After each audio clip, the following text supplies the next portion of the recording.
당원들이 익명으로 글을 올리는 게시판에 한동훈 대표 가족 명의로 윤석열 대통령 부부를 비방하는 글이 올라왔다. 이런 논란과 관련해서 친윤계와 친한계가 계속 맞붙고 있죠. 저희도 소식 전해드렸는데요. 마침내 오늘 한 대표가 친윤계의 공세에 대해서 폭발했습니다. 당 회의를 마친 뒤에 기자들하고 만나서 친윤계의 공격을 대표 끌어내리기 시도다 이러면서 정면으로 맞받아친 겁니다. 네, 이 오늘 벌어진 충돌은요, 이 친윤계로 분류되는 김민전 최고위원의 이 당회의 모두 발언이 발단이었습니다. 이 김 최고위원은 당원 게시판 사건과 관련해서 이 당 측이 파악한 자료를 일부 최고위원은 보는데 왜 우리는 못 보는지 또 어떻게 그것을 확인했는지 공유해야 하는 것 아니냐 이렇게 반문을 했습니다. 앞서 이 당원 게시판에 한동훈 명의로 글을 올린 사람이 8명이고 이 한 대표와는 동명이인이라는 사실이 당 사무처를 통해서 밝혀진 그 경위를 추궁한 겁니다. 김 최고위원은 또 당원 게시판에 한동훈 대표 사퇴 같은 글을 쓴 사람들을 당에서 고발한다는 기사가 나왔다면서 본인한테도 사퇴하라는 문자 폭탄이 오는데 그 번호들도 줄 테니 당에서 함께 고발해달라고 친한계를 겨냥했습니다.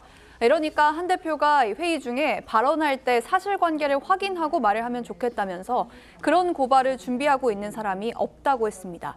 그러니까 김민전 최고위원이 언론 기사를 보고 말했다 이렇게 하니까 한 대표가 황당하다는 표정과 함께 참나 이렇게 읊조리면서 마이크를 껐는데요. 오늘 오전 상황인데 영상으로 보고 오시겠습니다. 국민의힘 당에서 한동훈 대표 사퇴와 같은 글을 쓰는 사람들은 고발한다. 이런 기사가 나왔습니다. 그것이 사실인지 아닌지 모르겠습니다. 만약에 고발하신다라고 하면 저한테 무수하게 많이 사퇴하라고 한 문자가 와 있습니다. 그 번호들도 다 따서 드릴 테니까 같이 고발해 주시기 바랍니다. 이상입니다. 제가 한 말씀 드리죠. 발언하실 때 사실관계 좀 확인하고 말씀하시면 좋겠는 게요. 그런 고발을 준비하고 있는 사람이 없습니다. 그러니까 제가 기사를 보고 했습니다. 그런 기사가 났다. 그게 무슨 말씀인지 모르겠네요. 기사를 보고 말씀드리고 제가 어떻게 알겠습니까?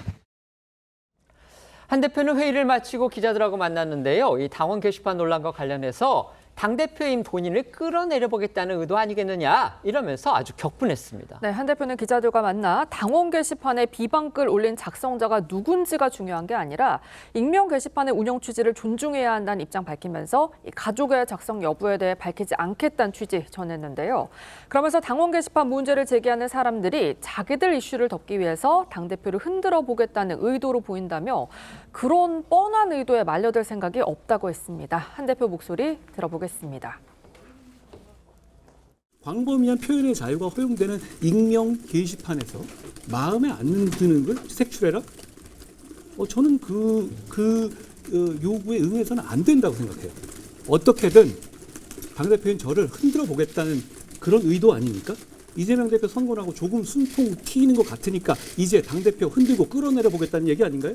이재명 대표 선거를 앞두고 당이 다시 퀀텀 점프로 가느냐 아니냐를 결정하는 골든타임에 지금 이게 전 언론을 뒤덮일 만한 일이에요? 저 정도 글을 못 쓴단 말이에요? 왕조시대입니까? 관련해 국민의힘 법률자문위원회는요, 이 당원 게시판 논란과 관련해서 전수조사 결과라는 것을 어제 발표했습니다. 그러니까 한 대표 가족 명의로 올라온 글도 이제 다 봤는데 대체로 법적으로는 별로 문제될 게 없었다 이런 입장을 밝혔습니다. 이를 두고서 또 친윤계는 그게 무슨 소리냐, 이름이나 밝혀라. 지금 이렇게 맞서고 있습니다. 네, 이 법률 자문위는요, 한동훈 대표와 이 가족들 이름으로 작성된 총 1,068건의 게시물을 전수조사한 결과 윤 대통령 부부를 겨냥한 이 수위 높은 비방은 12건인 것으로 확인이 됐고 이 12건 모두 한동훈이라는 그런 이름으로 작성이 된 것으로 확인됐다라고 발표를 했습니다.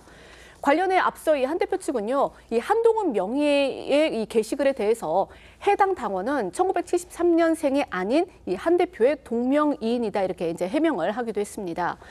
또 자문위는요, 이 한 대표 가족들의 이름으로 작성된 이 907건의 게시 글에 대해서는요, 사설과 신문 기사가 250건, 격려가 194건, 그리고 김경수 복권 반대, 정책 위장 사퇴 촉구 등 정치적 견해 표명은 463건으로 분류를 했습니다.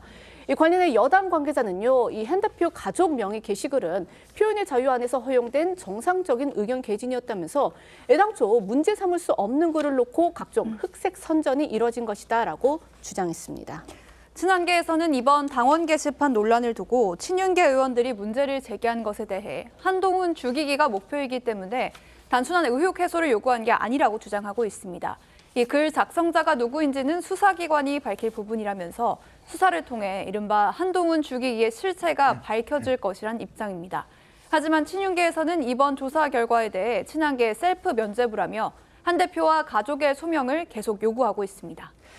이른바 당원 게시판 논란과 관련해서 국민의힘 한동훈 대표가 오늘 익명 보장이 중요하다, 그걸 강조를 하면서 대통령이든 누구든 또 본인이든 포함해서 모두 익명으로 비판할 수 있는 거다. 그러면서 자신의 가족 문제를 걸어서 이를 공개하라고 하는 건 명백한 대표 끌어내리기 시도다.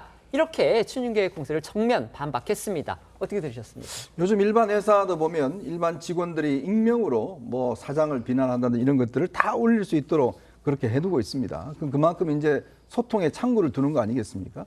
마찬가지로 국민의힘도 지금 당원들만 보는 겁니다. 일반인들 볼 수가 없고요. 그리고 여기에 또 익명으로 이제 글을 올릴 수 있는 거는 이제 그만큼 익명으로 어떤 당의 어떤 여러 가지 문제에 대해서 이야기를 하라는 취지거든요. 근데 이 논란의 쟁점 뭐냐면, 자, 이제 윤 대통령에 대한 뭐 과도한 비난, 이게 지금 한동훈 대표가 했다라고 처음에 주장을 해왔는데, 반대 측에서. 근데 그게 지금 한동훈 대표가 아니다는 게 이제 이미 밝혀졌지 않습니까? 그러다 보니까 논쟁을 이제 그 다음에 가족들로 넘어갔어요. 근데 이 가족들이 올린 글을 보면 대부분 또 칼럼이나 사설 뭐 이런 것들을 이제 올린 게 대부분입니다. 자, 그렇다면 이게 지금 원칙적인 입장에서 그러면 이 가족들 같은 경우 만약에 당원일 경우에 과연 이를 글을 올리면 이게 뭐가 문제가 되는가라는 것에 대한 근본적인 문제가 있을 거예요. 아마 그 문제를 지금 한동훈 대표가 지적하는 것 같고, 지금도 흘러가는 흐름은 결국은 이것이 예전에 비대위원장 시절에 한동훈 대표 그만둬라, 또 정전신 사태, 백서 사태, 그 이어진 한동훈 대표 쫓아내기 위한 하나의 어떤 뭐 공작이 아니냐, 이런 시각도 분명히 존재하는 것 같습니다. 네. 그 익명 게시판의 성격과 기능은 충분히 이해합니다. 하지만 어쨌든 당원 게시판이 관리를 잘못해서 실명이 드러났고, 이게 또 일파만파 커져서 당원과 많은 국민들이 궁금해하지 않습니까? 그리고 이 문제가 다른 이슈까지 다 덮고 있기 때문에 이왕지사 이렇게 된 거 한동훈 대표가 깨끗하게 밝히는 것이 이 이슈를, 이 논란을 잠재우는 방법이 아닐까, 그렇게 생각합니다.